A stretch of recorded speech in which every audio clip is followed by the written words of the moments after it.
The rain came down in sheets, a solid wall of gray that turned the world outside the barn into a churning, muddy memory. It wasn't a gentle spring shower. It was a hard, angry autumn storm that beat against the roof timbers and rattled the loose plank on the door. Inside, the air was thick with the scent of damp hay, worn leather, and the warm, animal smell of the lone horse shifting in its stall. Elias Boone moved with a quiet economy of motion that came from years spent alone. He measured out the oats, his hands, scarred and calloused, moving with a familiar rhythm. The lantern light threw his long shadow against the rough-hewn walls, a silent giant in the flickering gloom. His horse, a steady buckskin named Dust, nickered softly, its breath misting in the cool air. Elias ran a hand down the animal's strong neck, a rare and fleeting gesture of affection. Here, in the shelter of the barn, was the only world that made sense. It was a world of simple truths. A horse needs feeding, a roof needs mending, and a storm must be waited out. That's when he heard it. It wasn't the wind or the rain. It wasn't the scuttling of a rat in the rafters. It was a sound that didn't belong, a soft, choked sob, swallowed almost instantly by a clap of thunder that seemed to split the sky. Elias froze, his hand still on Dust's flank. The horse sensed his tension, its ears twitching back. He stood perfectly still, listening past the drumming of the rain. Another man might have called out, or reached for the Colt Peacemaker holstered at his hip. Elias did neither. He just listened, his eyes scanning the deep shadows at the far end of the barn, where the hay was stacked almost to the roof. The silence stretched, broken only by the storm. Then, another sound, the rustle of hay, frantic and small. He set the bucket down without a sound and picked up the lantern. Holding it high, the light cut a swinging golden path through the darkness. He walked slowly, his boots making soft thuds on the packed earth floor. He didn't approach the haystack head-on, but circled around the side, his movements deliberate, patient. He was a man who understood that frightened things, whether animal or human, were most dangerous when cornered. The lantern light washed over the edge of the stack, and he saw it, a sliver of white fabric, stained with mud and rain, half buried in the loose straw. Then, a foot, bare and pale, scratched and bleeding from a dozen small cuts. He raised the lantern higher, and the light found her face. She was young, barely a woman. Her dark hair was plastered to her skin, and her eyes, wide with a terror so profound it seemed to steal the breath from her lungs, were fixed on him. She was huddled into a miserable ball, trying to make herself invisible, her body racked with shivers that had nothing to do with the cold. Her dress, a simple white garment that might have been fine once, was torn at the shoulder and hem, its purity ruined by the mud and the journey that had brought her here. For a long moment, neither of them moved. He was a wall of shadow and light, his face unreadable, etched with lines carved by the sun and a solitude he had chosen long ago. She was a ghost, a drowned thing washed up by the storm into the one place she had no right to be. Finally, her lips parted, and a whisper, fragile as a dry leaf, escaped. "Please," she breathed, her voice cracking. "Don't tell them I'm here." Elias said nothing. He simply lowered the lantern, letting its glow settle between them. He took in the details, the fine bone structure of her face, the raw scrapes on her arms, the way she held herself as if expecting a blow. This was not a runaway farm girl looking for an adventure. This was trouble, the kind that came with riders and questions and ropes. He took a slow step closer. She flinched, pressing herself deeper into the hay. A small, wounded animal. "Who's them?" he asked. His voice was low and rough, like stones grinding in a dry creek bed, a voice unused to conversation. Her gaze darted to the barn door, as if she could see through the wood and the rain to the pursuit she was certain was coming. "My father?" she said, her voice gaining a sliver of strength. "And Deputy Miller." The names meant something. He knew of Preacher Hale in the next town over, a man who spoke of fire and damnation as if he called them down from the heavens himself. And he knew of Deputy Miller, a man whose authority was as heavy and blunt as the butt of his pistol. Elias looked at the girl again, at the torn white dress, and the pieces began to fit together in a picture he didn't much like. "I am Mercy Hale," she said, lifting her chin with a flicker of defiance that seemed out of place on her terrified face. She was naming herself, claiming her own existence in the dark of his barn. He meant to have me marry the deputy." She spoke the words as if they were a sentence of death. "I would not have it." Elias remained silent, his expression unchanging. He saw the desperation in her, but he also saw the iron underneath. It took a certain kind of courage to run from a man like Preacher Hale. It took even more to run into a wilderness like this, with nothing but a thin dress and bare feet. Mercy seemed to mistake his silence for judgment, for a calculation of his own risk. Her fear sharpened into a warning, a desperate attempt to drive him away before he could be caught in the web of her trouble.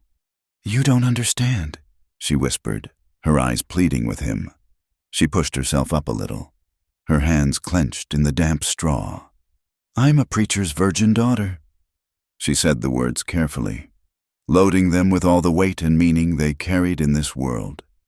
It was a statement of fact, a symbol of property, a reason for the hunt.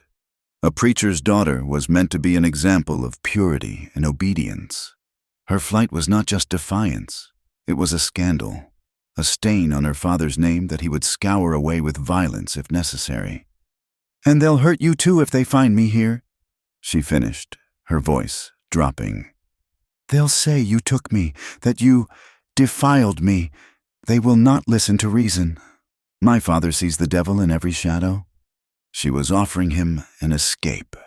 She was telling him to save himself, to cast her back out into the storm, because the alternative was to invite the wrath of a righteous man and the law he held in his pocket. She expected him to weigh the cost of a stranger's life against the peace of his own. Elias looked at her, at the raw plea in her eyes, the trembling of her jaw she was trying so hard to control. He saw the preacher's daughter, yes, but he also saw a girl who was fighting, with her last ounce of strength, not to be broken. He'd seen that look before, in wild mustangs caught in a box canyon, their eyes rolling with fear but their spirit refusing to yield. He gave no sign that he had heard her warning, no word of comfort or dismissal. The rain drummed on, a steady, relentless heartbeat. He turned his back to her for a moment, and she let out a small, defeated sigh. Certain he was going to walk away, to leave her to her fate. Instead, he walked to the peg by the door where his coat hung. It was heavy sheepskin, worn smooth in places, smelling of wood smoke, rain, and the faint scent of the tobacco he sometimes chewed on long rides. Without a word, he lifted it from the peg. He walked back to her. She watched him, confused, her body tensed. He stopped just before her, the lantern on the ground casting their shadows long and distorted. He didn't speak. He simply leaned forward and draped the heavy coat over her shaking shoulders. The warmth of it was immediate, a solid, living thing against her ice-cold skin. It enveloped her, heavy and protective, a shield against the night. It smelled of him, of a life lived outdoors, of a quiet strength she couldn't possibly understand. The sheer, unexpected kindness of the act shattered the last of her composure. A single, hot tear escaped and traced a clean path through the grime on her cheek. She looked up at him. Her lips parted to say something, to ask why, but no words came. His eyes met hers in the lantern light. They were gray as a winter sky, and for the first time, she saw something in them past the hard, unreadable surface. It wasn't pity, it was something quieter, deeper. It was recognition. Elias Boone straightened up, leaving her wrapped in the silence and the warmth of his coat. He picked up the lantern and walked back toward his horse, his shadow retreating, leaving her in the soft, protected darkness. The storm raged on outside, But inside the barn, a fragile, unspoken truce had been declared. He had not offered her salvation or promised her safety. He had offered her a coat, and in the heart of that unforgiving night, it was more than enough. Mercy woke to a world of quiet gray light and the scent of pine wood. For a disoriented moment, she didn't know where she was. The terror of the previous night came rushing back the slamming door, her father's thunderous voice, the cold mud sucking at her bare feet, the suffocating darkness of the forest. She sat bolt upright, a gasp catching in her throat, her hands flying to the rough blanket that covered her. But the expected hard floor of the barn was gone. She was on a cot, a simple rope bed with a mattress stuffed with what felt like corn husks. The blanket was coarse wool, but it was clean and blessedly warm. His sheepskin coat was neatly folded at the foot of the bed. She looked around, her heart thumping a frantic rhythm against her ribs. She was in a small log cabin, a single room, impeccably clean and orderly. The morning light, filtered through a single glass-paned window, revealed a space built for one. A stone fireplace stood cold and swept clean on one wall. A sturdy table with one chair sat in the center of the room. On a set of shelves, tin plates and cups were stacked in perfect alignment next to sacks of flour and beans. A rifle and a shotgun were mounted above the door, their barrels gleaming with the faint sheen of oil. Everything had its place. It was the home of a man who lived by routine and discipline, a man who wasted nothing, not space, not motion, not words. And there was no sign of a woman, no stray ribbons, no calico curtains, no pot of flowers on the windowsill. The stark, masculine tidiness of the place was both reassuring and unsettling. It spoke of a life lived in solitude, a life that had no room for complications, a life that had no room for her. Panic began to prickle at the edges of her composure. Where was he? She slipped off the cot, her bare feet touching the cold, smooth planked floor. Her torn dress was still damp, clinging unpleasantly to her skin. She felt exposed, vulnerable. She tiptoed to the window, peering out cautiously. Outside, the world was washed clean by the storm. The sky was a pale, promising blue, and the air was sharp with the smell of wet earth and distant snow from the mountain peaks that loomed over the valley. The cabin was nestled in a small clearing, with the dark line of the forest behind it and a stretch of rough pasture in front, fenced with split rails. The barn where she had hidden stood a short distance away, and there he was. Elias Boone. He was at the fence line, his back to her, driving a new post into the soft ground with a heavy mallet. The movements were powerful, efficient, rhythmic. Swing, thud, swing, thud. He wore no coat, just a plain work shirt, the sleeves rolled up to his elbows, revealing strong, sun-browned forearms. He moved like a man who was part of the land itself, as steady and unyielding as the mountains behind him. He didn't look toward the cabin. He seemed entirely consumed by his work, a solitary figure against the vast, empty landscape. She watched him for a long time, trying to understand the man who had given her his coat and a bed but not his name. He was a stranger, a cowboy who lived alone at the edge of nowhere. In the world she came from, a man like him was a sinner, a godless wanderer to be feared. Her father preached about men like this, men who lived by their own laws, far from the grace of the church. Yet, last night, this sinner had shown her more compassion than her righteous father had in years. The contradiction left her feeling unsteady, as if the very ground beneath her feet had shifted. A pail of water sat by the door with a ladle and a clean, folded rag beside it, hesitantly. She dipped the rag and began to clean the cuts on her feet and arms. The cold water stung, but it was a clean pain, a real pain she could focus on. As she cleaned the dried blood and dirt away, she felt as if she were washing away a small part of the fear, reclaiming some small piece of herself. The sound of the mallet stopped. Mercy froze, her hand hovering over a long scratch on her ankle. She looked up and saw him walking toward the cabin, his long strides eating up the distance. He wasn't hurrying. He moved with the same deliberate pace he did everything else. She backed away from the window, her heart beginning to hammer again. The cabin, which had seemed a shelter moments before, now felt like a trap. The door creaked open. He filled the doorway, a silhouette against the bright morning, his face in shadow. He was even taller than she remembered. He held the empty oat bucket in one hand. For a moment, he just stood there, his eyes adjusting to the dim interior. His gaze found her, standing small and barefoot in the middle of his floor. His expression was impossible to read. It was not threatening, but it was not friendly either. It was just watchful. "You're awake," he said. It wasn't a question. She could only nod, her throat too tight to speak. He stepped inside, closing the door behind him, and the room seemed to shrink. He set the bucket down and walked to the fireplace. He didn't look at her again. His attention focused on building a fire. He laid the kindling with the same precision he'd used on the fence post, striking a match on the stone hearth. A small flame flickered to life, and he added larger pieces of wood until a steady, crackling fire began to push the chill from the room. The silence stretched, thick and heavy, in her father's house. Silence was a weapon, a space filled with unspoken judgment and the threat of wrath. She didn't know what this silence meant.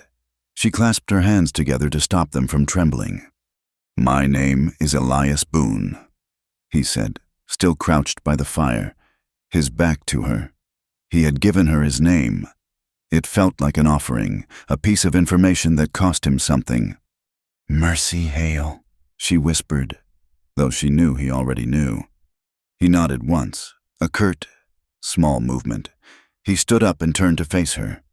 Now, in the growing light of the fire, she could see his face clearly for the first time. It was a hard face, weathered and lean. There were lines around his eyes from squinting into the sun, and a faint white scar cut through one of his eyebrows. But his eyes, the color of a cloudy sky, were clear and direct. They looked at her not as a preacher's daughter, not as a woman, but simply as another being who had found her way into his space. There was no judgment in them, and more importantly, there was no avarice. He was not Deputy Miller, whose gaze always felt like it was stripping something away from her. He gestured toward the table. "There's coffee in the pot, bread in the tin." She didn't move. Hunger gnawed at her belly, but suspicion was a stronger force. Nothing was free. Every kindness from her father had come with a price, a demand for more piety, more obedience. She didn't know what this man would demand. Elias seemed to understand her hesitation. He didn't press. He poured himself a cup of coffee, the dark liquid steaming in the cool air, and leaned against the wall by the fireplace. Sipping it slowly, he watched her over the rim of the cup, his gaze steady. "I don't ask questions, Miss Hale," he said, his voice quiet but firm. "A person's past is their own business, as is their future." He was giving her a choice. He was not prying, not demanding the story of how she came to be bleeding in his barn. The relief was so sharp it almost made her dizzy. He was allowing her to keep her secrets, to hold on to the shattered pieces of her life without having to explain them. She finally found her voice, though it was thin and reedy. "Thank you, for the coat, for this." She gestured vaguely at the room, at the cot. He gave that same short nod. "The storm was no place for anyone." He finished his coffee and set the cup down. He walked to the door and paused, his hand on the latch. He looked back at her, his expression still unreadable, but his eyes held a certain finality. He pointed with his chin toward the porch outside. "You can stay," he said, the words falling like stones into the quiet room. "There's work that needs doing, fences to mend, water to haul, wood to chop. The roof on the lean-to needs patching before the snows come." He paused, his gaze unwavering. "If you pull your weight." It wasn't an offer of charity. It was a contract, a practical arrangement. He was offering her shelter, a place to exist, in exchange for labor. He was offering her a chance to earn her keep, to be something other than a burden or a problem. For the first time in her life, someone was offering her a role that wasn't defined by her father or her faith or her value as a bride. He was offering her the dignity of work. Hope, a fragile and unfamiliar feeling, fluttered in her chest. A place to stay, a place to heal, a place where her father could not find her. It was more than she had dared to dream of, but the fear, ingrained in her since childhood, was still there. A cold knot in her stomach. She knew the nature of men, or thought she did.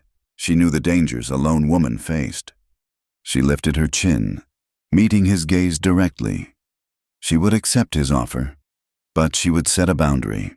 It was the only thing she had left to command. "I will work," she said, her voice stronger now, clearer.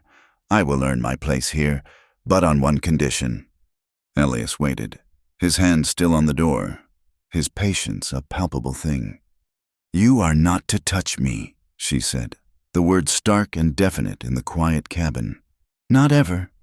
She expected him to scoff, to get angry, to withdraw the offer. Deputy Miller would have laughed, his eyes gleaming with a greasy sort of pleasure at her fear. Her father would have called her insolent, sinful, but Elias Boone did none of those things. His expression did not change. Not a flicker of surprise or insult or even curiosity crossed his face. He simply looked at her, and for a long second, she felt he could see right through her, down to the very root of her fear. He saw the reason for her condition, and he accepted it without question. "All right," he said, his voice low and even. "Just that one word." And with that, he opened the door and stepped out into the bright, cold morning, leaving her alone by the warmth of the fire. She stood there for a long time, the echo of his agreement hanging in the air. He had not questioned her. He had not argued. He had simply accepted her terms. In that moment, Mercy Hale realized that the silent, solitary man in this lonely cabin had just given her something she had never truly possessed before a choice, and with it, the faintest, most terrifying glimmer of freedom. The days that followed fell into a rhythm dictated by the sun and the seasons, a quiet cadence of shared labor. Their life was a tapestry woven with silence. It was a different kind of silence than the one Mercy had known in her father's house, which had been a heavy, suffocating blanket of judgment. This silence was clean and vast, like the sky above the mountains. It was the silence of hard work, of mutual purpose. Their mornings began before dawn. Elias would rise first, the soft scrape of his boots on the floorboards the only announcement. He would build the fire, its crackling warmth a welcome greeting when Mercy emerged from the cot, wrapped in his coat against the morning chill. They would drink coffee from tin cups, not speaking, watching the darkness outside slowly bleed into the gray of dawn. There were no morning prayers, no sermons on the damnation of a sleeping world. There was only the coffee, the fire, and the quiet preparation for the day's work. And the work was constant.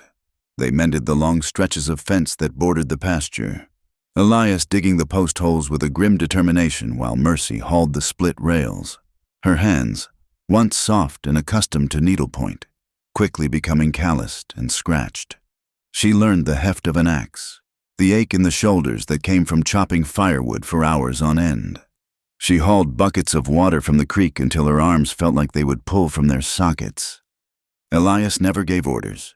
He simply began a task. And she learned to watch, to anticipate, and to find her place in the flow of his work. He would start sharpening an axe blade, and she would begin stacking the wood he had already split. He would head to the barn with a bridle, and she would know to pump the trough full of fresh water. Their communication became a silent dance of shared intent. He spoke only when necessary, his words as sparse and functional as everything else in his life. "Hand me the wire. Watch your step here. Rain's coming." But his silence was not one of indifference. Mercy quickly learned that Elias was aware of her every moment. He seemed to have a sense, an instinct, that was attuned to her presence. While he worked, his focus absolute. Some part of him was always listening. If she stumbled while carrying the water buckets, the rhythmic thud of his axe would cease for a heartbeat, resuming only when she had regained her footing. Once, a rattlesnake sounded its dry warning from a pile of rocks near where she was gathering kindling. Before she could even cry out, Elias was there, moving with a speed that was startling in such a deliberate man. He dispatched the snake with a swift, brutal efficiency, his face a mask of cold fury. He didn't say a word to her afterward, simply nudged the dead snake with his boot and went back to his work. But his movements were tighter, more controlled. For the rest of the day, she realized he was always watching, not with the predatory gaze of Deputy Miller, but with the vigilant eye of a protector. He was a man who lived in a state of constant readiness, and he had, without discussion or agreement, extended the perimeter of his watchfulness to include her. This silent, constant guardianship was more comforting than any words of reassurance could ever be. It was real. It was tangible. It was something she could trust. Slowly, imperceptibly at first, the fear that had been her constant companion for years began to recede. The tight knot of anxiety in her stomach started to loosen. She stopped flinching at sudden noises. She began to sleep through the night without waking from nightmares of her father's rage. She was learning that silence could be a sanctuary, not a prison. The quiet of the cabin, with the steady breathing of the man sleeping across the room, became a sound of safety. One afternoon, seeking to contribute something beyond brute labor, Mercy took a pail and went to the thicket of wild raspberry bushes that grew along the creek bed. The sun was warm on her back, and the air was filled with the drowsy hum of bees. The berries were ripe and plentiful, staining her fingers a deep purple. For the first time since she had fled her home, she felt a flicker of something that resembled peace. She was not the preacher's daughter or a runaway bride. She was just a woman, gathering berries on a sunny afternoon. She reached deep into a thorny cane for a particularly plump cluster of fruit. A sharp, searing pain shot up her arm. She cried out and pulled her hand back. A long, wicked thorn, thick as a needle, had buried itself deep in the fleshy part of her palm. Blood welled up around it, a single, startlingly bright red drop that splashed onto the white fabric of her borrowed shirt, one of Elias's, worn and soft from 100 washings. She sat down hard on the ground, her heart pounding. The pain was intense, throbbing in time with her pulse. She tried to pull the thorn out with her other hand, but her fingers were clumsy and slick with berry juice. Every attempt only seemed to drive it deeper. Panic began to set in.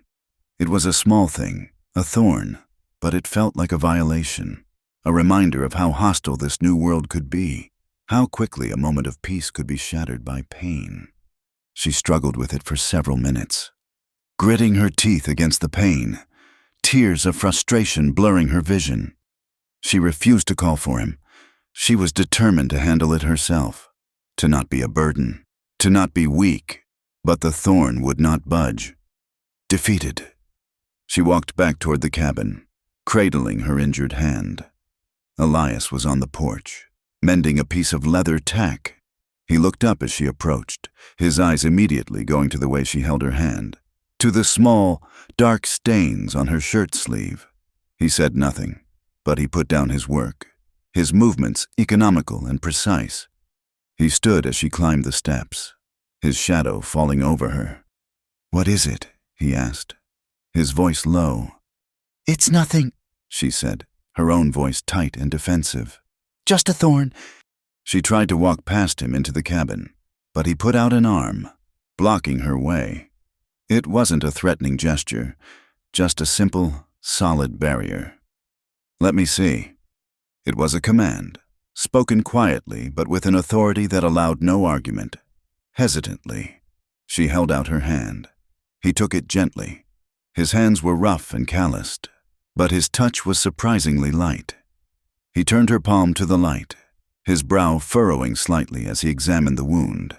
She stood stiffly, every muscle tensed, acutely aware of his closeness, of the warmth of his fingers against her skin. It was the first time he had touched her since their agreement. He was not breaking his promise. This was not a caress. It was the detached, practical touch of a healer. "Hold still," he said. He disappeared into the cabin and returned a moment later with a pair of pliers and the bottle of whiskey he kept on a high shelf. He sat her down on the porch step and knelt in front of her, taking her hand in his again. "This will sting," he warned. Before she could protest, he uncorked the bottle and poured a small amount of the harsh, amber liquid directly onto the wound. The pain was electric, a white-hot agony that made her gasp and try to pull away. But his grip was firm, holding her steady. "Easy," he murmured, his voice a low rumble. "The dirt's what does the real harm." He waited a moment for the initial shock to pass. Then he took the pliers. His focus was absolute, his hand steady as a surgeon's. He gripped the very base of the thorn and, with a single, smooth pull, drew it out. Mercy let out a long, shuddering breath as the sharp pressure in her palm was released. Blood flowed more freely now, and Elias let it, watching it for a moment as if to be sure the wound was clean. Then he poured a little more whiskey over it. She flinched again, but the sting was less this time. He tore a clean strip from a rag and carefully, competently, bandaged her hand, his large fingers moving with an unexpected deftness. The whole ordeal had taken less than a minute. When he was done, he released her.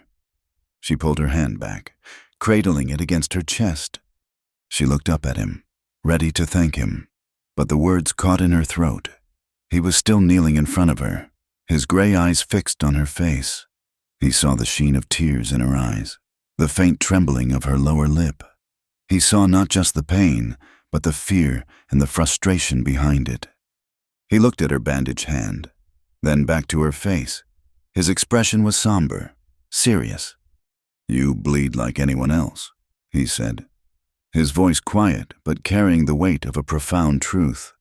He paused, holding her gaze. "Don't mean you break easy." He stood then, corked the whiskey bottle, and went back to his leather work as if nothing had happened. He did not offer empty platitudes or soft words of comfort. He had offered her something far more valuable. He had acknowledged her wound, her vulnerability, her humanity, and in the same breath, he had affirmed her strength.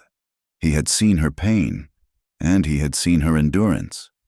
Mercy sat on the porch step for a long time, the lingering sting in her palm a dull echo of the sharp, clear impact of his words.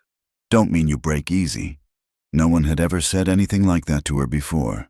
In her father's world, she was a vessel of piety, a fragile thing to be protected and controlled, her will something to be broken for her own salvation. To Elias Boone, she was not fragile. She was a survivor. She bled, she hurt, but she did not break.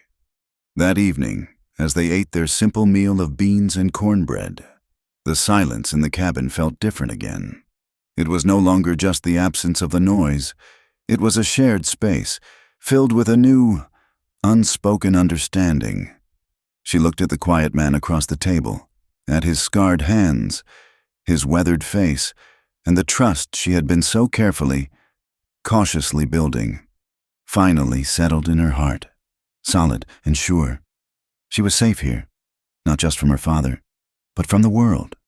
In the profound silence of this man's company, she was finally, truly, beginning to heal. The peace of the high noon was absolute. It was a tangible thing, something you could feel on your skin like the warmth of the sun. Mercy stood by the side of the cabin, hanging one of Elias's mended shirts on a rope line strung between two young aspens. Her bandaged hand was still a little tender, but it was a healing pain, a reminder of care, not cruelty. A gentle breeze whispered down from the mountains, carrying the scent of pine and clean, cold rock. For the first time, she felt her shoulders relax, the ever-present knot of vigilance in her gut loosening its grip. She was not hiding. She was living. The sound that broke the stillness was not a sound at all at first. It was a feeling, a vibration in the hard-packed earth. Then, the rhythmic chopping of an axe from the woodpile ceased. The sudden silence was more alarming than any noise.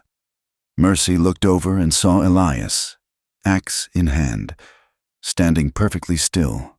He wasn't looking at her. He was looking east, down the long, empty track that was the only approach to his land. Mercy followed his gaze.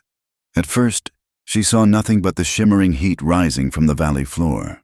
Then, a small, faint puff of dust, like a breath against the horizon. It grew steadily, resolving itself into a slow-moving cloud, a cloud made by horses. Her blood ran cold. The shirt slipped from her fingers and fell to the ground. Forgotten. It could be anyone, a lost prospector, a trapper heading for the high country. But she knew, with a certainty that was as cold and hard as a river stone, that it was not. Elias did not turn. "Go inside," he said, his voice low and flat, devoid of any emotion. It was the voice he used when a storm was coming. She didn't move, paralyzed by the sight of the approaching dust. 3 riders. The number was stark and clear against the blue sky. 3. "Mercy," Elias said, and this time his voice held a raw edge that cut through her terror. "The cellar! Now!" That broke the spell. She scrambled into the cabin, her heart a frantic drum against her ribs. The root cellar door was a heavy planked square in the middle of the floor. It felt impossibly heavy as she heaved it open, revealing a square of blackness that smelled of damp earth, potatoes, and fear. She didn't hesitate. She clambered down the rough ladder, her feet finding the cool, packed dirt of the floor. Elias was right behind her. He didn't come down the ladder, but crouched in the opening, the light from the cabin framing his silhouette. He handed her a lit lantern. "Don't make a sound," he whispered, "no matter what you hear." She could only nod, her eyes wide in the flickering light. He looked at her for one long moment, his face an unreadable mask of shadow, and then he closed the heavy door. Plunged into a sudden, muffled tomb, Mercy was alone with the sound of her own ragged breathing. The lantern cast dancing shadows on the stone-lined walls, on the barrels of salted meat and the bins of winter vegetables. The sounds from above were distorted, faint.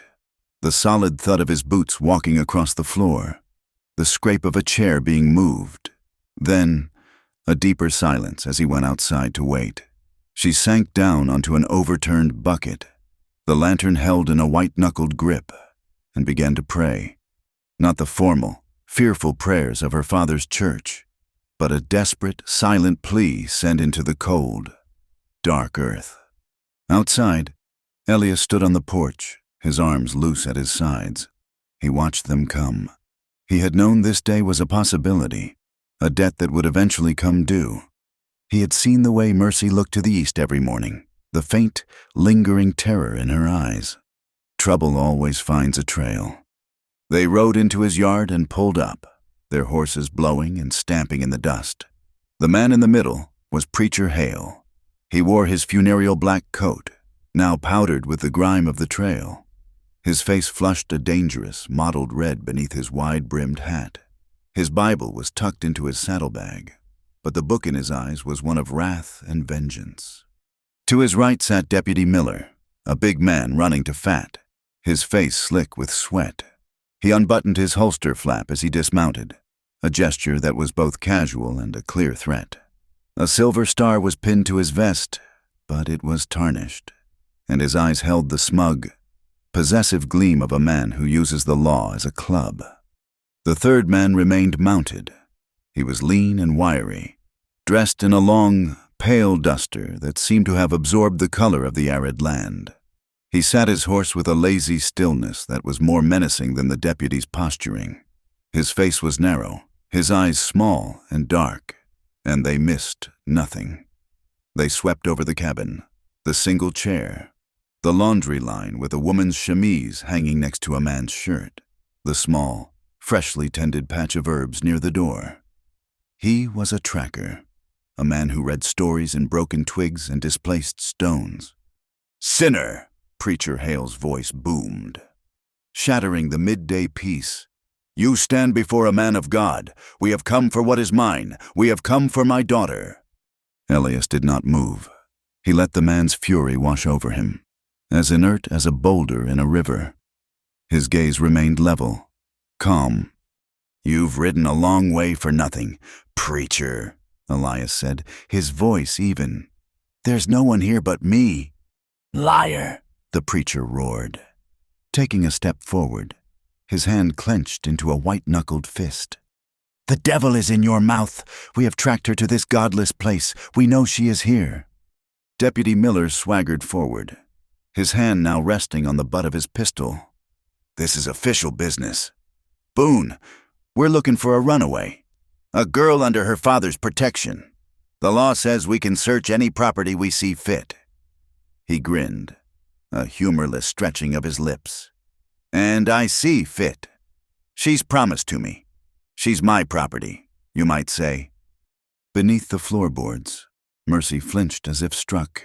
She pressed a hand to her mouth to stifle a sob, the deputy's words echoing in the claustrophobic dark. "My property." Elias's eyes shifted from the preacher to the deputy. The air grew colder, heavier. "She ain't here," he said again. The words were not an argument. They were a statement. A wall. The deputy chuckled, a low, ugly sound. "Mister, I don't think you understand. We ain't asking." He started toward the porch steps. Elias moved. It was not a big movement. He simply shifted his weight, and his right hand, which had been hanging loose, now hovered an inch from the worn handle of his Colt. He didn't draw. He didn't need to. The promise was there, as clear and deadly as the sound of a snake's rattle. Miller stopped, his foot frozen over the first step. The lazy grin on his face tightened. He was a bully, used to fear. But what he saw in Elias's face was not fear. It was something else entirely, something cold and final. The tracker, who had been watching the entire exchange with a detached interest, finally spoke. His voice was soft, dry as dust. "2 cups by the water bucket," he said, not looking at anyone in particular, his gaze fixed on the porch. "One of them smaller, and those footprints near the creek. They ain't yours." The preacher's face lit with triumph. "You see, the signs are plain. He harbors the disobedient child. He hides my flesh and blood." Elias's gaze moved to the man on the horse. This, he knew, was the real danger. The preacher was a storm of wind, the deputy a growling dog. But this man was the wolf. He saw everything, and for the first time, Elias's expression changed. The neutrality fell away, and what was left was something ancient and hard. A look that spoke of battles fought in places that never made it onto maps, of a violence that had been buried but not forgotten. His eyes were not the color of the sky anymore. They were the color of stone at the bottom of a deep, cold lake. "You have a choice," Elias said, his voice dropping so low it was almost a whisper, but every man heard it clear as a gunshot.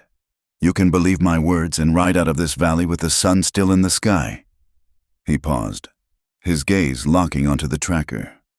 "Or you can try and prove me a liar. But I'm telling you now, if you take one more step onto this land, only one of us will be left to tell the story, and it won't be you." The threat was so direct, so devoid of bluff or bluster, that it hung in the hot, still air like the blade of a guillotine. The preacher sputtered, speechless with rage. Deputy Miller's face had gone pale beneath his sweat, his hand frozen on his gun. He was a town lawman, used to intimidating drunks and unarmed farmers. He was not prepared for this. But the tracker's expression was one of professional assessment. He was no longer looking at the footprints or the cups. He was looking at Elias Boone. He was reading a different kind of sign now. The way Elias stood, perfectly balanced, the dead calm in his eyes, the utter lack of fear. The tracker was a man who calculated odds for a living, and the odds he was calculating right now were telling him to walk away. He had been hired to find a girl, not to die over her. Slowly, deliberately. The tracker gathered his reins. He gave a slight, almost imperceptible shake of his head to the deputy. The message was clear. Stand down. This is not a fight you can win. Miller saw the signal. Relief warred with his wounded pride. He slowly lowered his hand away from his gun and took a clumsy step backward. "This is not over," Preacher Hale shrieked, his voice cracking with impotent fury. "The wrath of the Lord will find you. You will burn for this, both of you." Elias ignored him. His eyes remained on the tracker until the man had turned his horse and begun to ride away. The deputy, looking both angry and grateful, scrambled onto his own horse and followed. The preacher stood alone in the yard for a moment, his face contorted with hate. He spat on the ground, a final, useless gesture of defiance, and then mounted his horse, following the other two. Elias did not move from the porch. He stood like a statue, watching until the three riders were nothing more than a faint dust cloud on the horizon, swallowed by the vast, indifferent landscape. Only then did he seem to breathe again.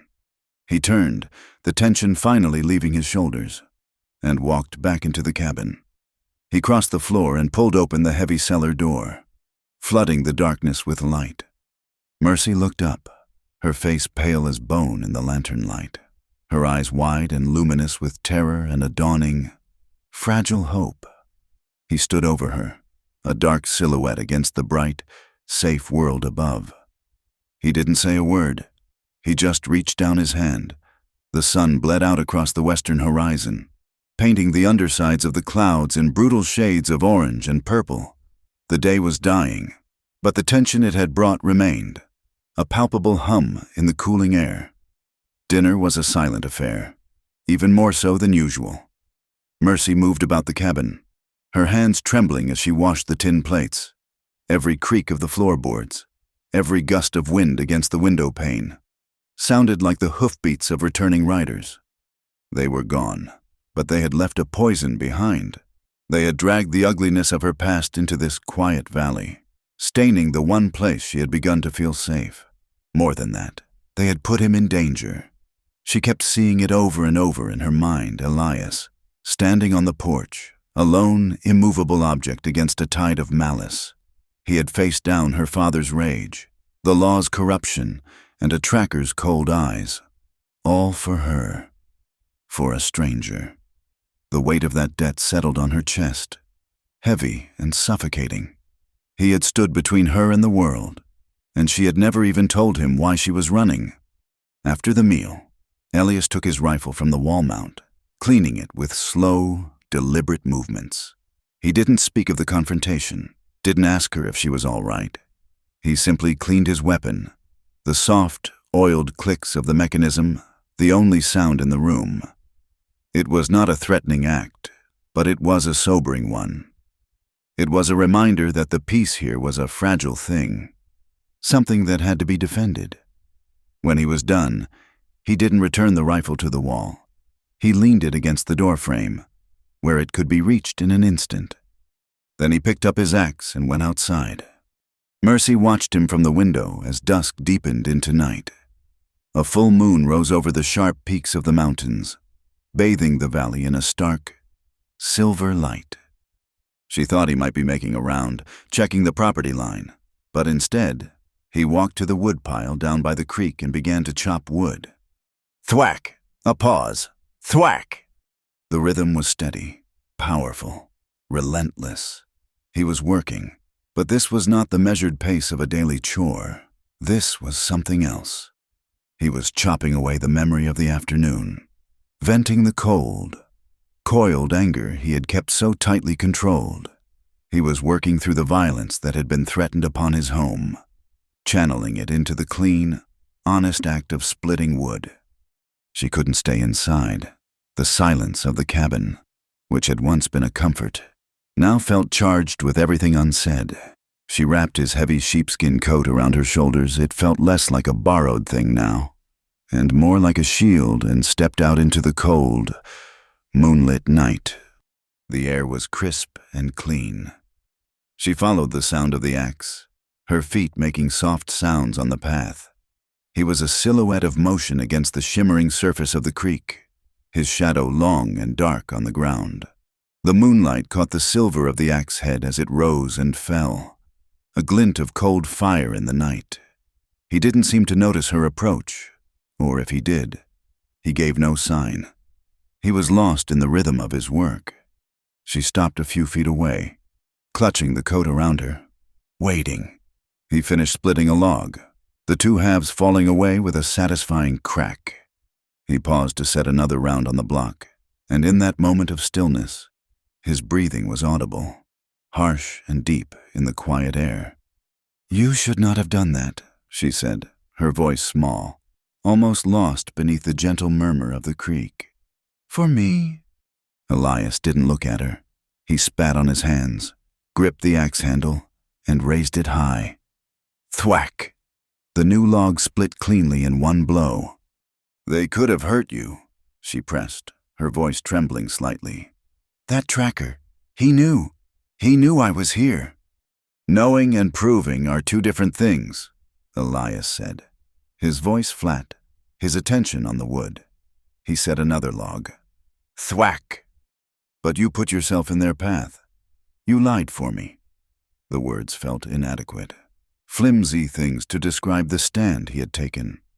He stopped, resting the axe head on the chopping block.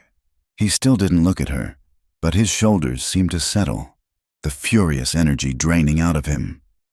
"I don't hold with men who call a person property," he said quietly. "And I don't hold with men who hide behind God to excuse their own cruelty." He looked over at her then, his face half in shadow, half in moonlight. "It wasn't just for you." His words broke something open inside her. He hadn't just been defending a runaway. He had been defending a principle.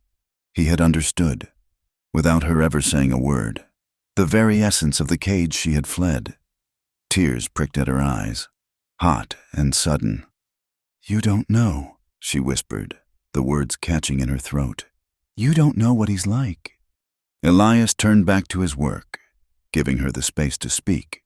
The steady chopping resumed, a percussive rhythm that seemed to draw the story out of her. "In his church," she began, her voice unsteady. "My father speaks of God's love, but in our home, there was no love. There was only God's law, and his law was cold and hard, and it had the weight of a stone. Everything was a sin, a laugh that was too loud, a ribbon in my hair that was too bright, a question about the world outside our town. All of it was vanity, a path to damnation."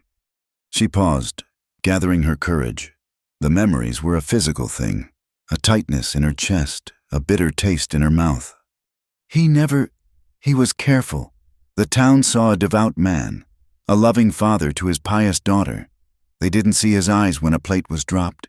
They didn't feel the silence in a room that could last for days, a silence that screamed with his displeasure. They didn't know that the word of God could feel like a lash on your back. He would read scripture to me for hours, his voice like iron, telling me of the weakness of women, the sinfulness of the flesh, the duty of a daughter to obey. The axe rose and fell. Thwack! I tried so hard to be what he wanted. I prayed until my knees were raw. I learned the scriptures until I could recite them in my sleep. I dressed in plain colors. I never spoke unless spoken to. I tried to make myself small, invisible. I thought if I was perfect, if I was pure, then maybe he would look at me with something other than disappointment. Her voice broke, and she stopped, a raw sob catching in her throat. Elias stopped chopping. He stood with his back to her, perfectly still, letting the silence hold her grief. He was listening. After a moment, she took a shuddering breath and went on. But it was never enough. The older I got, the more he watched me. He saw sin in everything. If a man in the town tipped his hat to me, my father would accuse me of tempting him with a worldly gaze. He wanted to keep me under his hand, pure and untouched, his perfect creation, a testament to his righteousness. She looked down at her hands, at the calluses forming over the soft skin. Then he brought Deputy Miller to the house. He said it was a fine match, that the deputy was a man of the law, a man who would keep me on the righteous path. He didn't ask me. He told me. It was God's will, he said. She could almost feel the deputy's eyes on her again, the way his gaze lingered, the wet, proprietary smile he wore. A shiver of revulsion went through her. I saw the way that man looked at me. It was not the look of a man seeking a wife. It was the look of a man buying livestock. And my father, he was pleased. He was securing my future, my purity. He was handing me from his cage to another, bigger one. I heard them talking one night. The deputy was a man with appetites, and my father told him that a firm hand was the only way to guide a woman's soul. He was giving him permission to break me. The axe remained still. The only sounds were the creak and her own ragged breathing. That was the night I knew I couldn't do it. I would rather die in the wilderness than become that man's property. I packed nothing. I just ran. I ran until my lungs burned and my feet were bleeding. I ran until I found your barn. The whole story was out now, a poisoned thing laid bare in the moonlight. She felt empty, scoured out. The tears that had been threatening now flowed freely, silent tracks of shame and sorrow down her cheeks. She had told him the worst of it. She had shown him the ugly, secret truth she had carried for so long.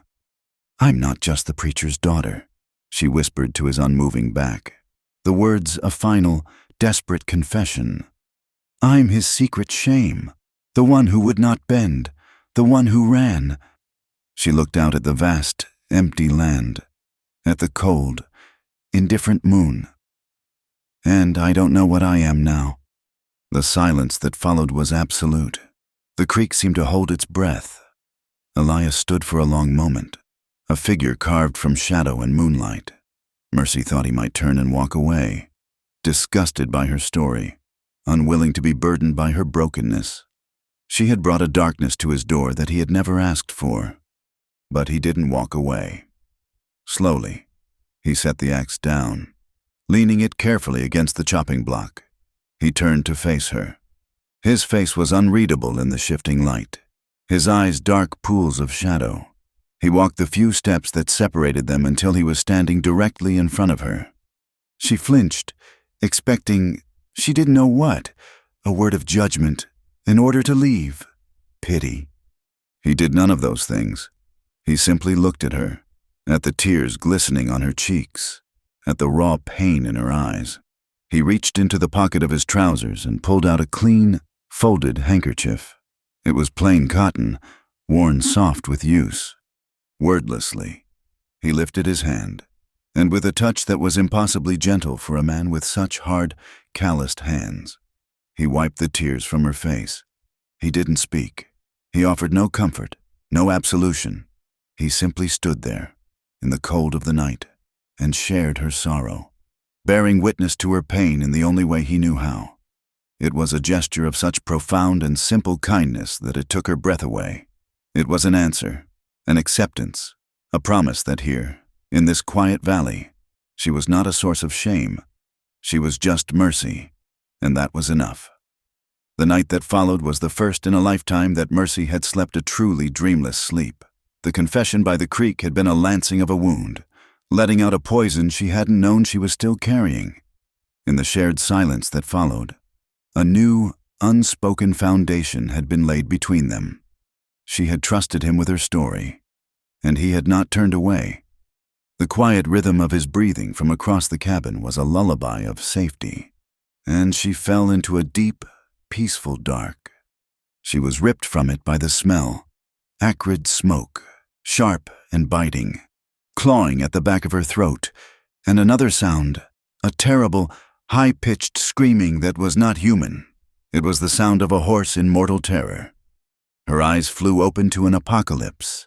The single window of the cabin was no longer a dark square, but a flickering, dancing pane of hellish orange. A monstrous light pulsed against the walls, and the air was thick and hard to breathe. Before she could even scramble from the cot, Elias was moving. He didn't seem to have woken up so much as been called to action from a state of waiting. In one fluid motion, he was on his feet, pulling on his boots. his face a grim, hard mask in the terrifying light. He grabbed the rifle from beside the door. "Get dressed," he commanded, his voice a low growl that cut through the roar from outside. "Stay low, away from the window." Mercy's hands fumbled with the buttons of the simple dress he had found for her in a dusty trunk. Her heart was a wild bird beating against her ribs. The screaming of the horse, his horse. Dust was a knife twisting in her gut. She could hear a new sound now, a deep, hungry roar, the sound of a giant beast devouring everything in its path. The barn, their barn, the place she had found shelter. It was burning. Elias flung the cabin door open, and a wave of heat and smoke billowed in. He dropped to a crouch, peering out, the rifle held ready. The entire yard was bathed in the terrible, beautiful light of the fire. The barn was a skeleton of flame, timbers collapsing inward in a shower of sparks that flew up to the stars like angry fireflies. And then a voice, slurred with drink but sharp with malice, cut through the noise.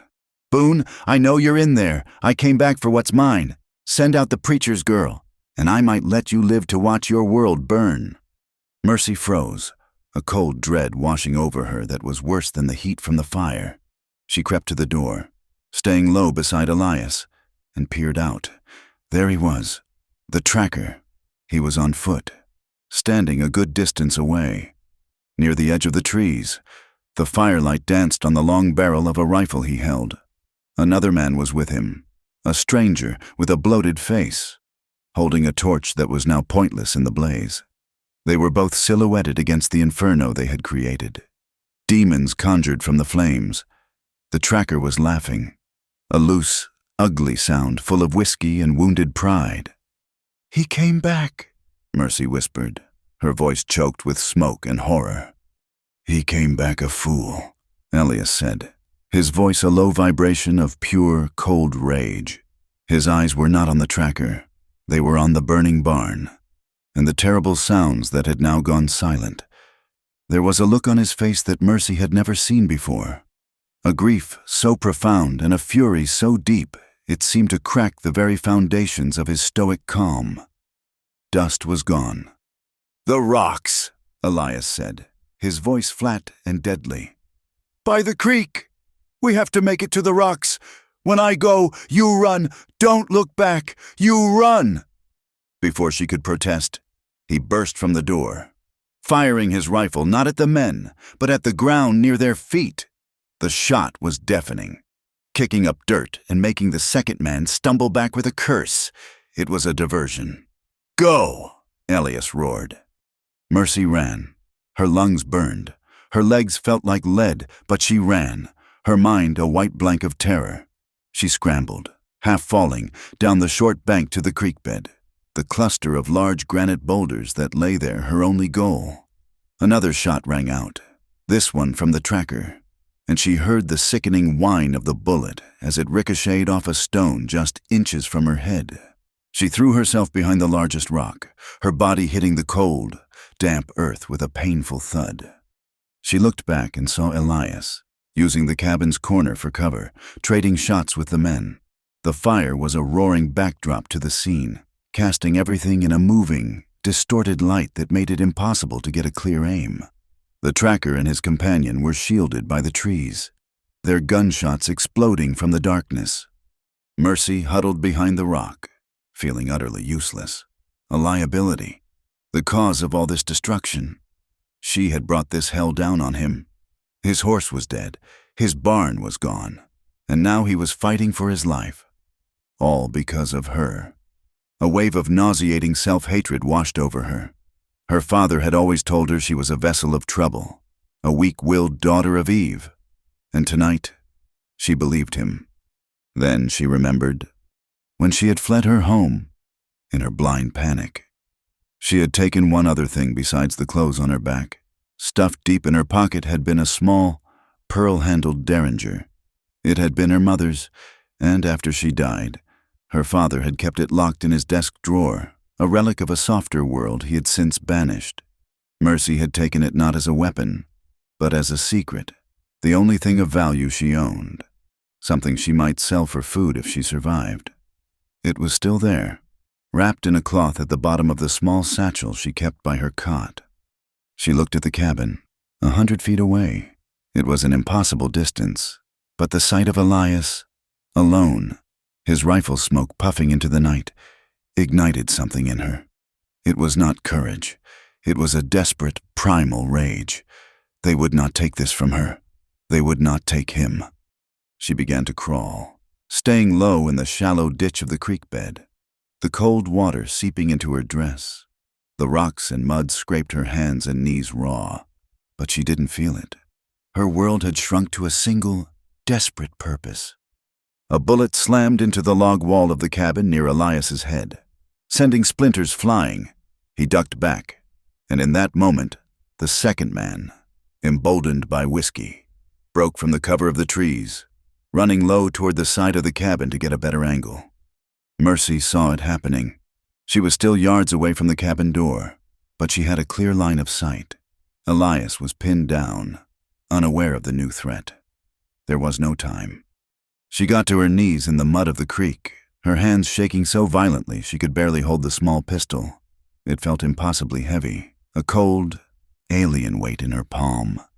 She had never fired a gun in her life. Her father had preached that such things were the tools of godless men.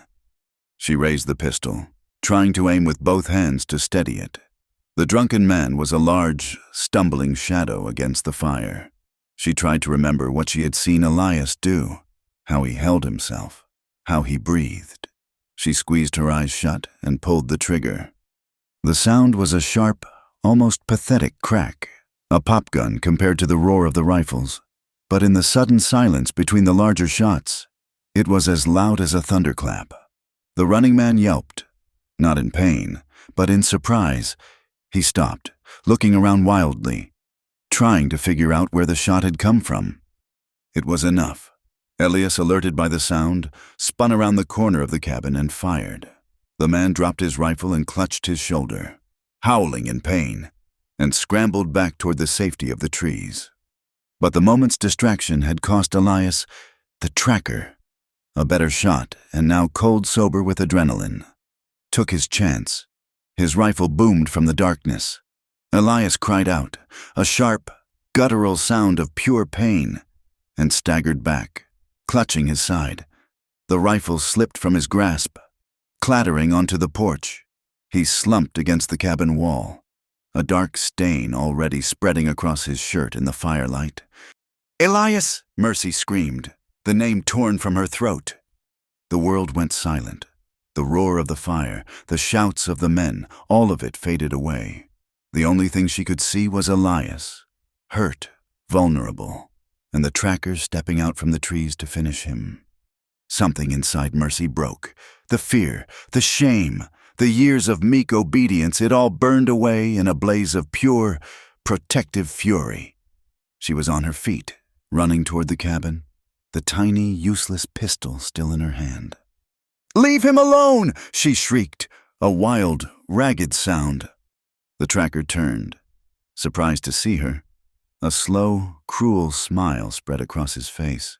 "Well, look what the fire flushed out," he sneered, raising his rifle. "Come to your man. Have you—" He was taking his time, savoring the moment, and that was his mistake. As he leveled his rifle at her, Mercy did not stop. She kept running, but not at him. She ran to the porch, to where Elias's rifle lay on the floorboards. She scooped it up. It was heavy, long, and smelled of gunpowder and his sweat. She didn't know how to load it, how to properly aim it. She only knew how to point it. She rested the long barrel on the porch railing to steady it and aimed it toward the dark shape of the tracker. He was still smiling, still confident. He thought she was a frightened girl, playing with a man's weapon. He was about to fire. She found the trigger. She didn't aim for him. She aimed for the big dark shape of his horse, which was tethered just behind him. She pulled the trigger. The rifle kicked like a mule, slamming into her shoulder and knocking her back a step. The boom was immense, a physical blow that left her ears ringing, but downrange, the bullet found its mark. The horse screamed, a sound of pain and terror. and reared violently, its eyes rolling white in the firelight. It crashed sideways, its full weight catching the tracker, who had turned at the sound. He went down hard beneath the thrashing animal, his rifle flying from his hands. There was a terrible, snapping sound. The horse scrambled to its feet, lame, and hobbled off into the darkness. But the tracker did not get up. He lay twisted on the ground, groaning. His partner, clutching his wounded shoulder, stared in disbelief for a moment before turning and crashing away into the undergrowth, abandoning his fallen leader. Silence descended, broken only by the crackle of the dying fire and the tracker's pained moans. Mercy dropped the rifle as if it were on fire. The strength that had flooded her drained away, leaving her weak and trembling, her shoulder a throbbing knot of pain. The world came rushing back in. The smell of smoke, the immense, heartbreaking ruin of the barn, the sight of the man she had shot, but none of it mattered. She scrambled to Elias's side. He was conscious, his teeth gritted, his face pale and slick with sweat. His hand was pressed tight against his side, and the blood was flowing freely between his fingers. "Elias," she whispered, her voice breaking. His eyes, clouded with pain, found hers. He tried to speak, but only a pained grunt came out. He looked from her to the fallen tracker, and then back to her face, and in his eyes, she saw not just pain, but a dawning, fierce pride. She ripped a long strip from the hem of her dress, her mind strangely clear. She had to stop the bleeding. She pressed the makeshift bandage against the wound, her hands covered in his warm, sticky blood. The barn, the place they had met, was a glowing bed of coals. Their sanctuary had been violated, their peace shattered, but they were alive. He was alive. And as she knelt in the dirt and smoke, holding his life in her shaking hands, Mercy knew that her flight from her father was truly over. She was no longer running from something. She was fighting for someone. The world narrowed to the space of a single, ragged breath. There was the groaning of the tracker in the yard, the dying crackle of the fire, and the warm, terrifying wetness of Elias's blood on her hands. Mercy acted without thought, propelled by a force she didn't know she possessed. She wedged her shoulder under his, taking his weight, and heaved. He was a dead weight, a mountain of a man.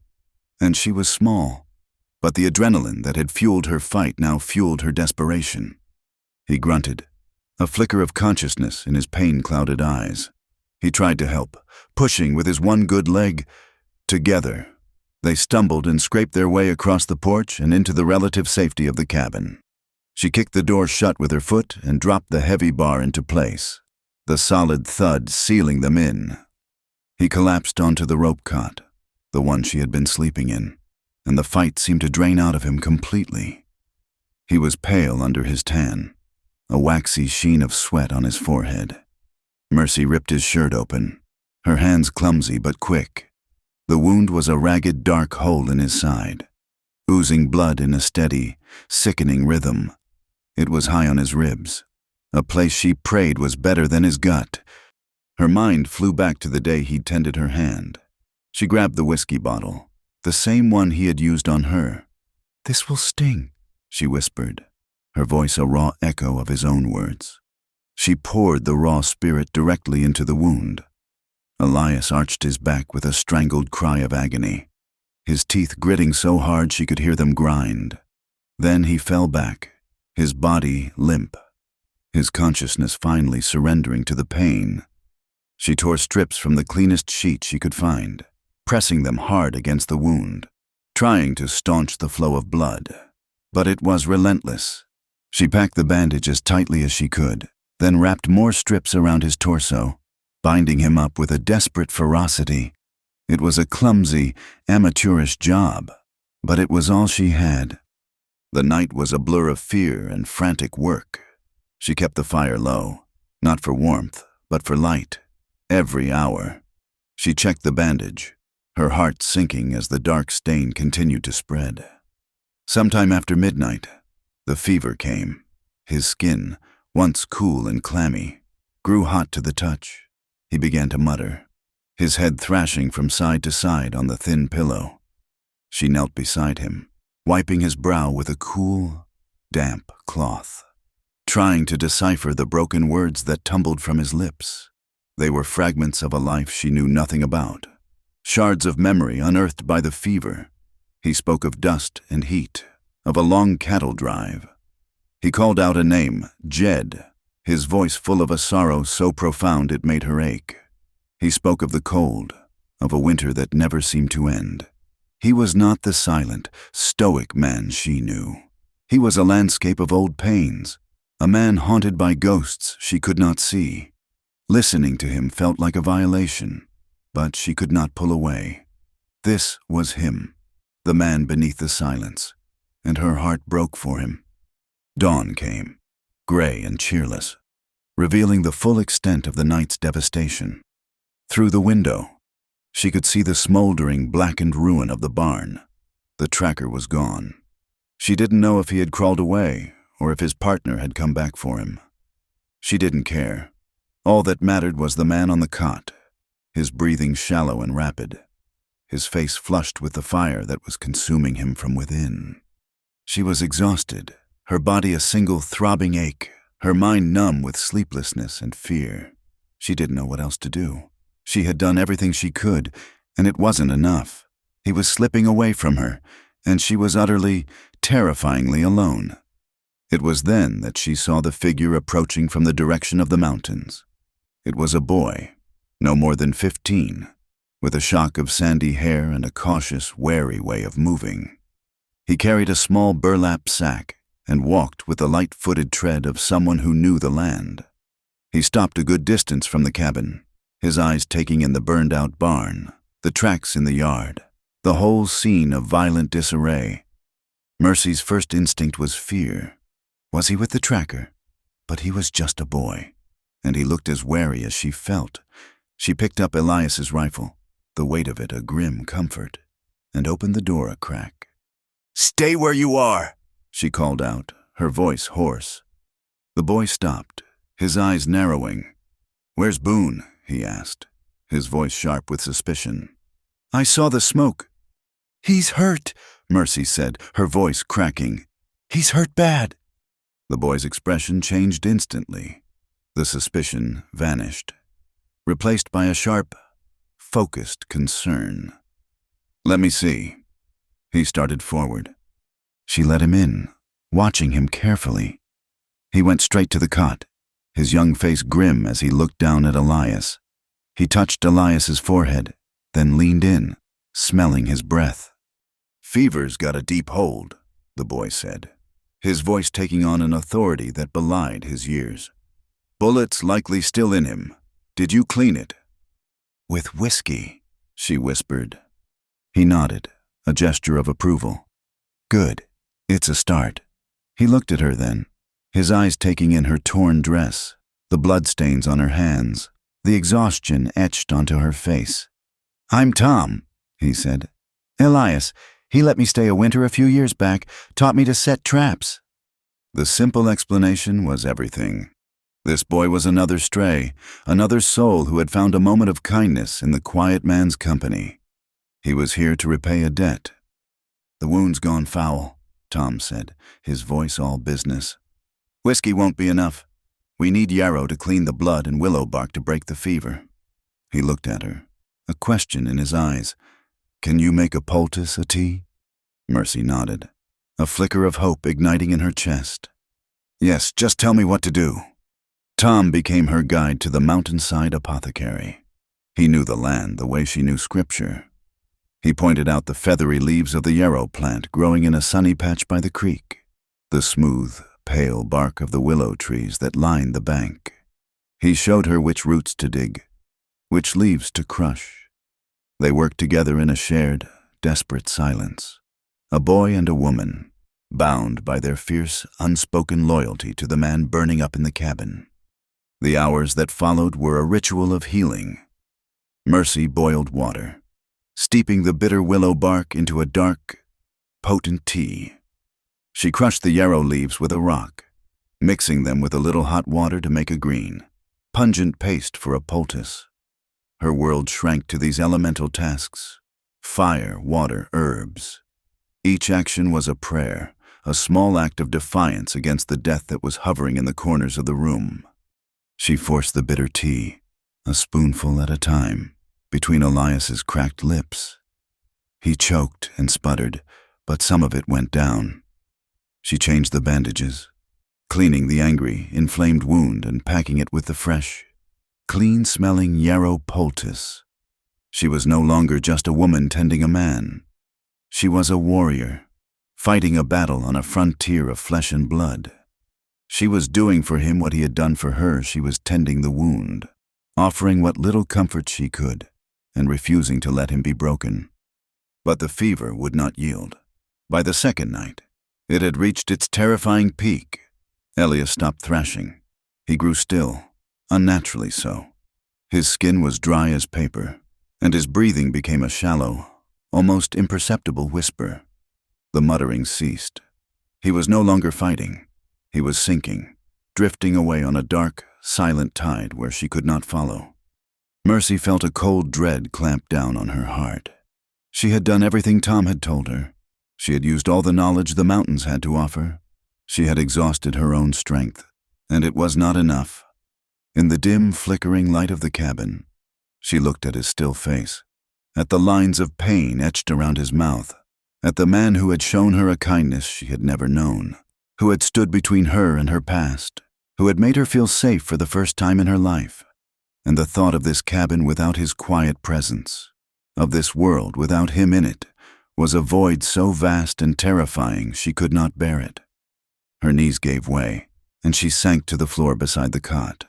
The gesture was instinctual, a relic of a lifetime of enforced piety. She clasped her hands together, the way her father had taught her, the knuckles pressed white. But this was not her father's prayer. There were no memorized verses, no pleas for her own salvation, no fear of a vengeful God. The prayer that rose from her soul was a silent, desperate scream. It was a raw, naked bargain thrown into the vast, uncaring silence of the universe. She didn't pray to the cold, judgmental patriarch from her father's sermons.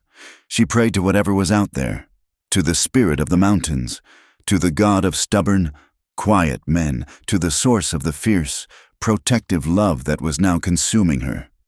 Please, the prayer went, a thought more powerful than any spoken word. Please, not him. You can take anything else. You can take the cabin. You can send the riders back. You can send me back to my father. Anything, but not him. Don't let him be gone. Don't leave me alone. She knelt there for a long time, her head bowed, her hands clenched, pouring all of her strength, all of her will, all of her love into that single, desperate plea. She was no longer praying out of fear of God. For the first time in her life, she was praying out of a fear far greater, the fear of losing the one person who had shown her she was not a thing to be owned, but a soul worth fighting for. Time lost all meaning. There was only the sound of the fire and the terrible, shallow whisper of his breath. Then, slowly, she became aware of a change. A single drop of moisture traced a path from his temple down his stubbled cheek. She looked closer. It was sweat. Another bead formed on his forehead. His chest hitched, and he took a deeper, rasping breath. It was a terrible, rattling sound, but it was deep. It was life. The fever had broken. He was still lost in the darkness, and the battle was far from over. But he had turned back from the precipice. He had heard her. He was fighting again. Mercy let out a long, shuddering sob that was equal parts grief and gratitude, and laid her head on the edge of the cot, her hand covering his. She did not move for the rest of the night, a silent, exhausted guardian, holding onto the fragile, precious thread of his life. The first true light of morning after the fever broke was merciless. It streamed through the cabin window, illuminating a world of ash and ruin. The air, thick with the stale smell of sweat and herbal remedies, was now cut through by the sharp, lingering stench of charred pine and devastation. Mercy stood at the door, her body a single, profound ache from nights spent hunched on the floor. Outside, the yard was a scene of brutal finality. The barn was no longer a structure. It was a blackened skeleton. A rib cage of scorched timbers opened to the pale sky. The ground was a carpet of gray ash and blackened debris. Even the cabin bore the scars of the attack. One wall was deeply scorched, the logs blackened and blistered from the intense heat that had licked at its sides. They had survived. But the sanctuary Elias had built over years of solitary labor had been violated, nearly destroyed. Tom had left at sunrise. His duty done, he'd given her a final, solemn nod. "He's tough," the boy had said, a world of respect in the simple words. "But he'll need watching." Then he had melted back into the mountains, a silent promise to return if needed hanging in the air. The days that followed were a slow, arduous climb back toward life. Elias drifted in and out of a healing sleep. The fever was gone, but it had left him weak. His strength leached away. For the first time, Mercy saw him as fragile, and the sight filled her with a fierce, tender protectiveness. She was no longer the frightened stray. She was the guardian of the flame. She took over the running of the homestead with a determination that surprised her. She hauled the water, chopped the kindling, and cooked the simple meals. She learned the rhythms of his life, not as a helper, but as the principal. Each morning, she would clean his wound. The anger was fading from it, the edges slowly beginning to knit together. She worked with a focused gentleness, her touch light and sure. He would watch her, his gray eyes clear now, but shadowed with pain and a frustrating helplessness. He was a man defined by his strength and self-reliance, and being laid low was a special kind of hell for him. He rarely spoke, but his eyes followed her every move, a silent conversation passing between them that needed no words. After a week, he was able to sit up, his back braced against the cabin wall. A few days after that, he took his first unsteady steps to the porch, leaning heavily on a staff Tom had left for him. He sat in the single chair, his long legs stretched out, and surveyed the wreckage. Mercy watched his face, expecting to see despair, but his expression was grimly resolute. He was not looking at what he had lost. He was measuring the work that needed to be done. And so, the rebuilding began. It started with small things. He would sit on the porch, his voice low and raspy, directing her. "The corner post of the corral is loose. Use the mallet, not the axe. There's salvageable iron in the ash. The hinges, the nails. We'll need them." She worked under his direction, her body growing stronger, her hands becoming more capable. She learned the satisfaction of driving a nail straight and true, the logic of a well-braced fence post. They were a strange team, the wounded man in the chair and the determined woman with a hammer. Slowly, piece by piece, imposing order on the chaos. As his strength returned, he began to join her. At first, he could only do small tasks, sitting on an overturned bucket, patiently sharpening tools or braiding a new lead rope from salvaged hemp. Then, he was on his feet, working for short periods, his movements slow and careful, a hand often pressed to his bandaged side. They cleared the debris from the barn, a grim, back-breaking task. They sorted blackened wood, salvaging any usable timber. They worked for hours in a shared, focused silence. The only sounds the scrape of shovels and the creak of the wheelbarrow. In this shared labor, a new intimacy grew. It was not a thing of words or grand gestures. It was in the way he would leave a water skin in the shade for her when she was working in the sun. It was in the way she would leave a plate of food by his chair when he was too proud to admit his exhaustion. It was in a fleeting touch of hands as they passed a heavy stone, a shared look of satisfaction at a newly repaired section of fence. They were rebuilding more than a homestead. They were forging a partnership, a life, from the ashes of what had been destroyed. One morning, weeks after the fire, a semblance of their old routine had returned. The air was crisp with the coming of late autumn. Elias, though still moving with a certain stiffness, was nearly healed. The wound was a puckered, angry scar on his side, but it was closed. He was out by the half-rebuilt corral, testing a new gait, his movements becoming more fluid, more like his old self. Mercy sat on the porch step, taking a rare moment of rest in the morning sun. She had a needle and thread in her hand, mending a tear in the sleeve of one of his old shirts she now wore as a work smock.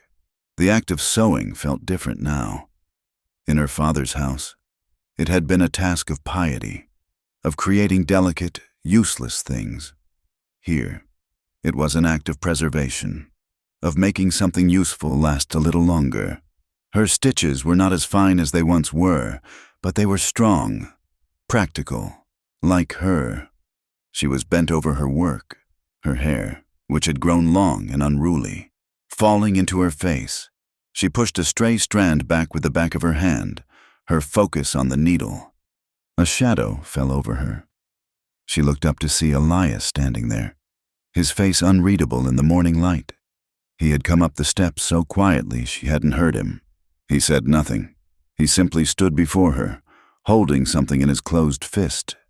Slowly, he opened his hand. Lying on his calloused, scarred palm was a hair comb. It was made of silver, tarnished with age, its design simple but elegant, a single wildflower etched into the curve. It was a thing of delicate beauty, utterly out of place in their world of rough wood and hard labor. It was an echo of another life. Mercy stared at it, her needle forgotten in her lap. She didn't understand. Elias crouched down in front of her, so their eyes were level. He still did not speak. He just held out his hand, the comb a silent offering.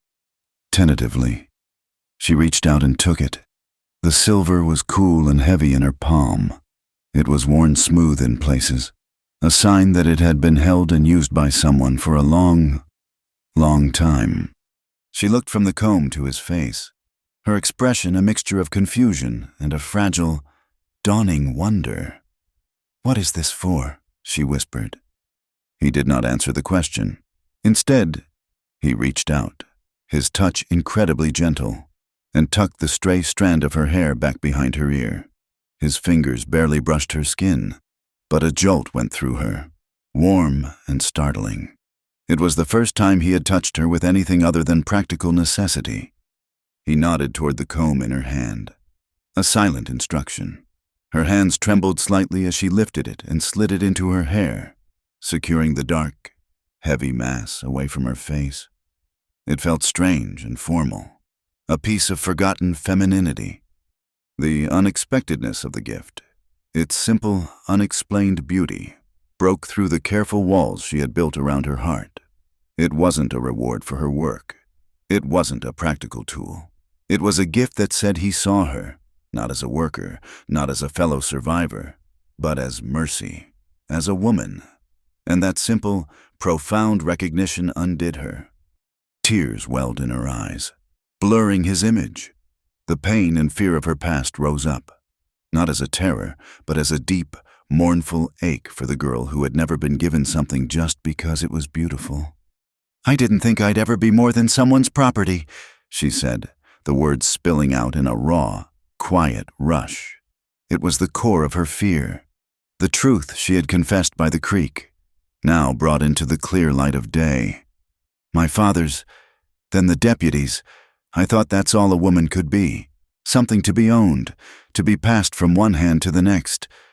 Elias did not look away. He watched the tears trace their slow path down her cheeks. He did not reach out to wipe them away this time. He let her speak her truth, his gaze steady and unwavering. He looked at her for a long time, his gray eyes seeming to see every scar, every fear, every bit of hard-won strength she possessed. When he finally spoke, his voice was low and certain, the words as solid and real as the mountains behind them. "You ain't," he said. He paused, letting the two words settle in the space between them. A definitive, absolute statement. "Not here." And that was all. He stood up, turned, and walked back toward the corral to finish his work, leaving her on the porch in the warm morning sun. The silver comb felt solid and cool in her hair. The weight of his words settled over her, a warm, protective blanket. chasing away the last of the shadows. Not here. It was more than a reassurance. It was a declaration. It was the foundation of a new world. A world built not of sermons and laws, but of shared work, quiet respect, and a promise made in the ashes of a fire. Winter was beginning to whisper its intentions. It was in the sharp, clean bite of the morning air, the way the aspens had shed their gold to stand as stark, white skeletons against the blue sky, and in the low, heavy clouds that now clung to the high peaks. The rhythm of their life had changed from rebuilding to preparing. The last of the salvaged wood was stacked high against the cabin wall. The gaps in the chinking were filled with fresh mud and moss, and the stores of dried meat and beans were carefully inventoried. The outside world, which had announced itself with fire and violence, had receded into a distant memory, but a homestead could not be an island forever. They were low on salt and coffee, and the blade of the big cross-cut saw had lost its edge. A trip to the trading post at Clearwater Crossing, a good day's ride away, was necessary before the first snows made the passes impassable. For the first time since she had arrived, Mercy rode out of the valley with Elias. He rode a new horse, a sturdy, plain-looking roan he'd acquired from a traveling tinker in exchange for a few well-tanned pelts. It wasn't dust, and a shadow of that loss still lingered in his eyes when he looked at it, but it was a strong, steady animal. Mercy rode the gentle pack mule, a small bundle of their own furs tied behind her. The silence between them as they rode was no longer the silence of strangers. It was a comfortable, shared space, a language of its own. They rode side by side, their movements synchronized, their awareness of each other as constant and natural as their own breathing. He would point out a hawk circling high above, and she would nod, her eyes following his. She would notice the first skim of ice on a puddle in the shade, and he would see her gaze and give a short, acknowledging nod. Clearwater Crossing was not a town, more a collection of buildings huddled by a river, a general store, a blacksmith, a saloon, and a few scattered houses. But to Mercy, after months of seeing only Elias and Tom, it felt like a bustling metropolis. The moment they rode onto the main street, she felt it, the stairs. Heads turned as they dismounted in front of the mercantile. Women paused, their baskets on their hips, their conversations dying into whispers. Men leaning on the porch posts straightened up, their eyes lingering on her, then flicking to Elias with a new, speculative curiosity.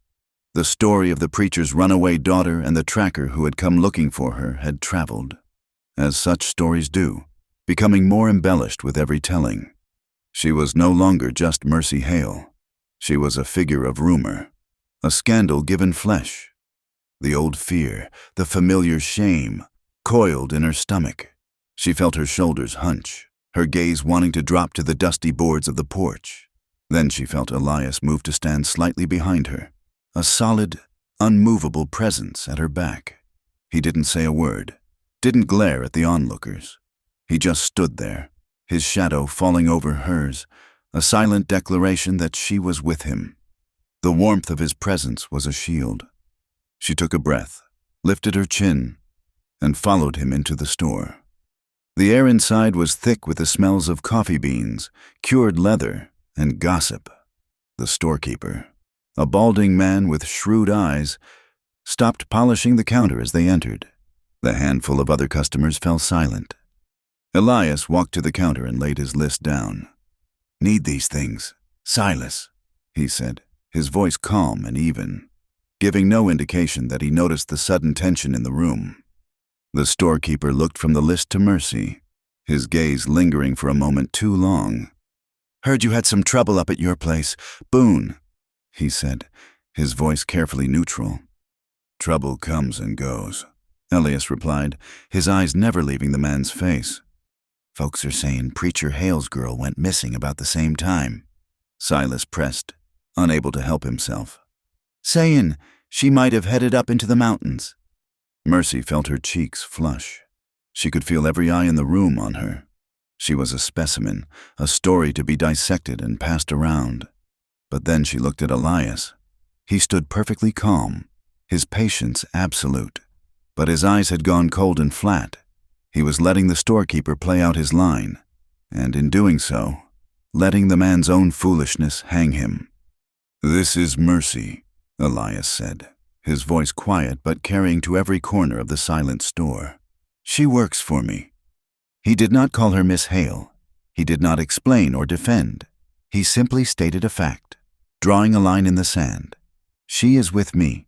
Her business is my business, and my business is my own. The finality in his tone was unmistakable. The storekeeper's eyes widened slightly. He cleared his throat and, without another word, turned to start gathering their supplies. The spell was broken. The other customers went back to their own business, though the whispers followed Mercy as she moved through the store. She did not let herself listen. She focused on the weight of the flour sack, the roughness of the rope, the simple, solid reality of the world Elias had built for her. They rode back in the late afternoon, the setting sun at their backs. The tension of the town slowly seeped out of her, replaced by the clean, cold air of the high country. As they entered their valley, she felt a sense of homecoming so powerful it almost brought her to tears. This place of ash and silence and hard work was her home now. The world outside, with its whispers and judgments, was the foreign country. A few days later, another rider came. This one was different. He did not look like a tracker or a lawman. He rode a well-groomed bay horse and wore a dark city suit, now dusty from the trail, and carried a leather briefcase. He looked out of place, a creature of paper and ink in a world of stone and wood. Elias saw him coming and met him in the yard, his stance relaxed but wary. Mercy watched from the cabin doorway, her heart a cold knot of apprehension. "Mr. Boone?" the man asked, dismounting. He had a polite, professional air. "My name is Jonathan Reed. I'm an attorney representing the interests of the Regional Church Council." Elias said nothing, just waited. "I've been sent to find a Miss Mercy Hale," the lawyer continued, his eyes flicking toward the cabin. "I have it on good authority she might be in your employ." Mercy stepped out onto the porch, her hands clenched in the folds of her dress. "I am Mercy Hale," she said, her voice clear. The lawyer looked surprised for a moment. Then his professional demeanor returned. He seemed to be taking in her appearance the simple work dress, the calluses on her hands, the silver comb in her hair. This was not the frightened, pious girl he had likely been expecting. "Miss Hale," he said with a nod, "I have come to deliver some news, and a document." He opened his briefcase. First, the news. Following an investigation prompted by the testimony of a man named Silas Kane, a tracker, I believe your father, preacher Caleb Hale, has been formally defrocked. He has been removed from his position and his church. Mercy stared at him, unable to process the words. Defrocked. The foundation of her world, the source of all her fear and all her pain, had crumbled. The tracker, it seems, was not pleased with the outcome of his business arrangement with your father. "Mr. Reed explained, a hint of distaste in his voice. He returned to town and spoke at length, and quite publicly, about the nature of the preacher's arrangement with Deputy Miller, and the severe methods of discipline within the Hale household. His story, combined with the testimony of others who had long been troubled by your father's extremism, prompted the council to act. The scandal was considerable. So this was the final act of the tracker's revenge, not against Elias, but against the man who had hired him and failed to pay.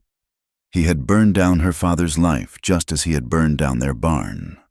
The lawyer pulled a folded paper from his case. "Which brings me to this," he said, holding it out to her. "This is a legal annulment of the marriage contract between yourself and Deputy Miller, in light of the circumstances, and under considerable pressure. Your father signed it himself. It is legally binding. You are, in the eyes of the law and the church, a free woman. You are under no obligation to Mr. Miller, and your father no longer has any legal authority over you." She took the paper. Her hands were trembling. She unfolded it and saw the spidery, formal legal text, and at the bottom, her father's signature. It was shaky. The angry, confident script she knew so well now reduced to a feeble scrawl, the signature of a broken man. "You are free to return to town, Miss Hale," the lawyer said, his voice softening slightly. "The council has made arrangements for you. A place to stay. Respectable work. You need not live in fear any longer." She looked up from the paper, her eyes finding Elias. He was watching her, his face a perfect, unreadable mask. He had heard it all. He knew that the cage she had fled was now officially, legally dismantled. The door was wide open. "Thank you, Mr. Reed," she heard herself say. I will need some time to think." The lawyer nodded, understanding. He gave her a small, sympathetic smile, mounted his horse, and rode away, leaving the document, the proof of her freedom, in her hand.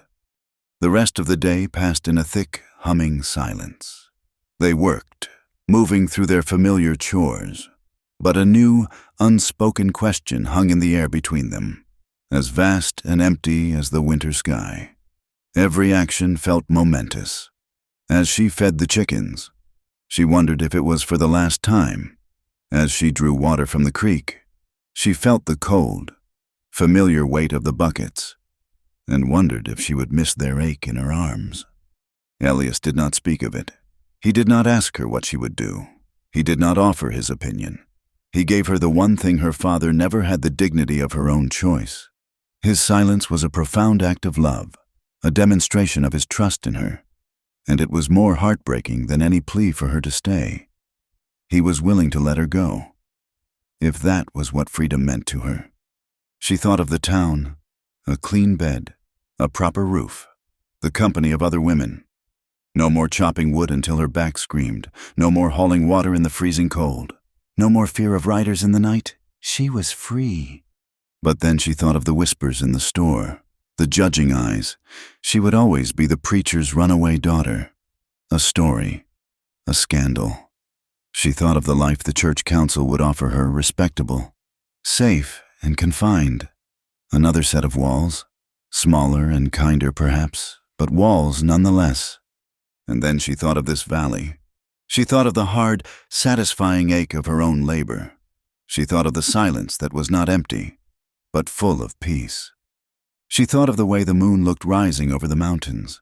She thought of a man's hands, rough and calloused, gently wiping tears from her face. She thought of a silver comb, offered without a word. She thought of his voice, low and certain, telling her, "You ain't property, not here." As the sun began to dip below the mountains, casting long, purple shadows across the valley, Elias finished his work. He washed his hands and face in the basin by the door, and then he simply stood there, in the open doorway, waiting. He had taken off his hat and held it in his hands, turning it by the brim. It was a gesture of profound, humble respect. He was not asking her a question with words. He was asking with his entire being.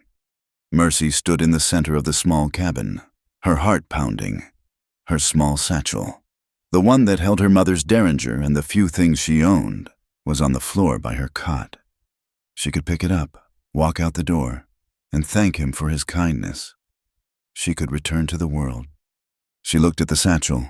Then she looked at him, a tall, quiet silhouette against the fading light, his hat in his hands, waiting for her decision.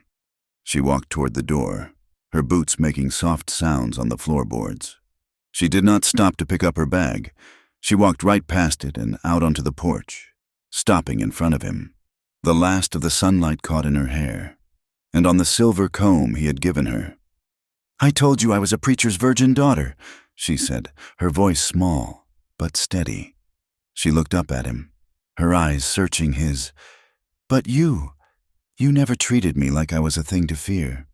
Elias looked down at her, and, for the first time, a slow, gentle smile touched the corners of his mouth, a smile that reached all the way to his gray eyes, warming them like the sun on a winter morning. He answered softly, his voice a low rumble that was just for her. "I didn't see a virgin," he said. "I saw a woman asking to be free." They were married in the first days of Indian summer, that brief, golden pause between the chill of autumn and the deep cold of winter. There was no church, no preacher, no organ music. Their chapel was the open valley, their altar the fire-blackened earth of the old barn, and their music the sound of the wind sighing through the pines. It was Elias who chose the spot.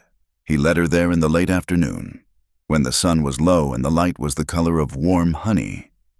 It was the place where they had first met, the place of her terror and his first quiet act of kindness.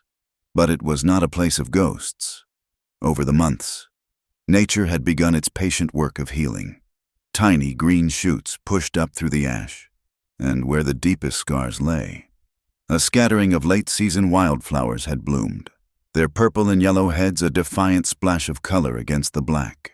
New life, tenacious and beautiful, rising from the ruins. Tom was there. He had come down from the mountains a few days prior, a knowing look in his young eyes, and he had brought a guest, an old man named Raoul, a trapper who lived a solitary life even deeper in the wilderness.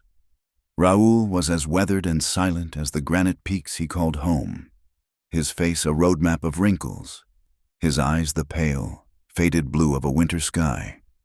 He was, Tom had explained, one of the few men Elias called a friend. He had come to stand as a witness. Mercy wore the simple blue dress she'd bought at the mercantile, her dark hair held back by the silver comb. She had woven a few of the small purple wildflowers into the braid. She looked at Elias, standing before her in a clean shirt, his hat held respectfully in his hands, his gray eyes fixed on her with an intensity that made the air around them hum. He was not a handsome man in the way the world measured such things. But in that moment, in the golden light, he was the most beautiful thing she had ever seen. His face held all the strength, kindness, and quiet integrity of the land itself. There were no long speeches, no prescribed vows. Tom, his face solemn with the importance of his task, stepped forward. He held a cord he had plaited himself from blades of soft, tough mountain grass, still green and smelling sweetly of the earth. He took Mercy's hand, the one that was calloused from work but wore no rings, and placed it in Elias's large, scarred palm. The fit was perfect. "A bond is a bond," Raoul said, his voice a dry rustle of leaves, the first and only words he would speak. It was all that needed to be said. Tom took the grass cord and carefully, reverently, wrapped it around their joined hands, binding them together. The touch of the cool, living grass against her skin was a strange and wonderful feeling. It was not a chain or a shackle. It was a tie to the earth, to this place, to this man.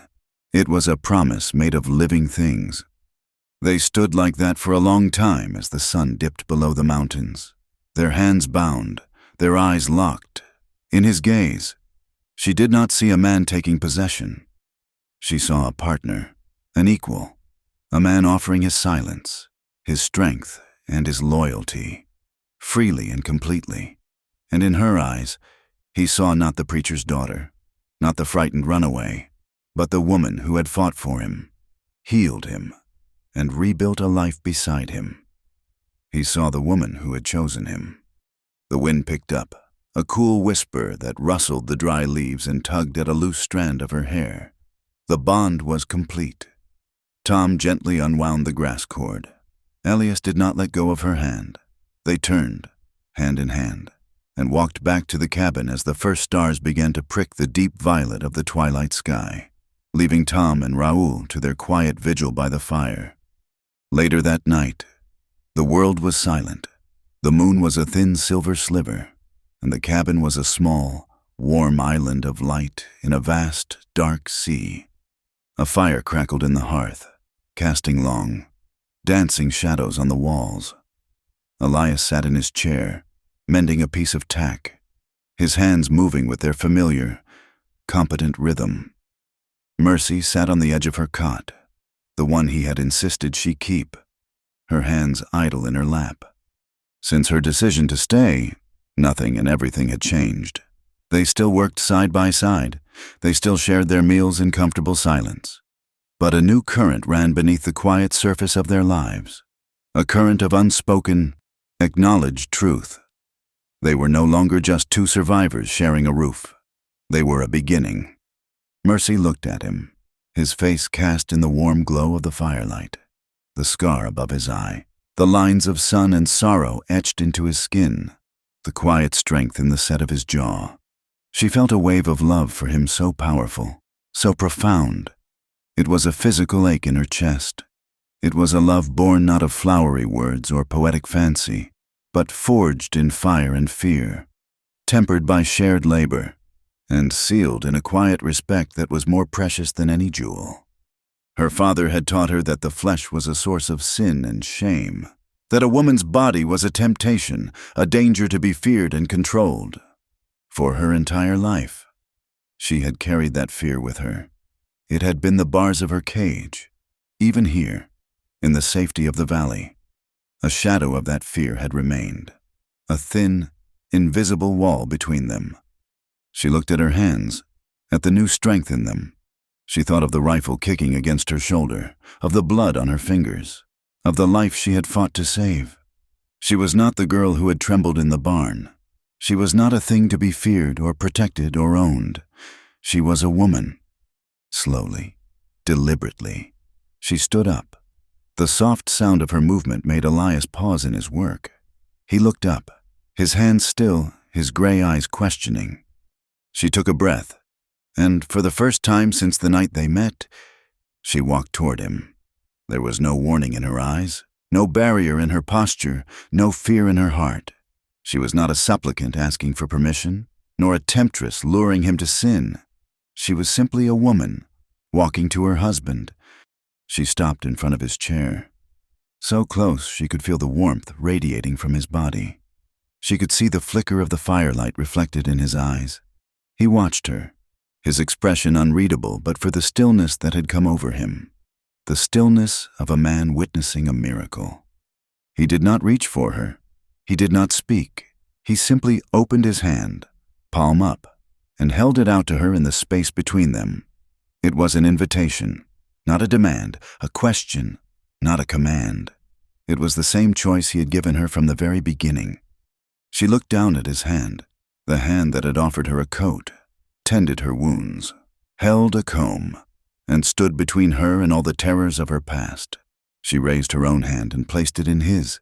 His fingers closed around hers, a touch that was both strong and gentle, a promise of safety, a welcome home. He looked up at her, his voice a low, rough whisper that was hers and hers alone. "Then stay," he murmured. She leaned down, her heart so full it felt it might burst, and met his gaze. Her answer as true and as enduring as the mountains that cradled them. "Forever," she replied. "Thank you for listening to our story. We'd love to know where in the world you're tuning in from, so please drop a comment below to say hello and share your thoughts. Don't forget to subscribe to our channel, Wild West Stories 1850, and like this video. If you enjoyed it, please consider hitting the hype button to help this story reach more listeners.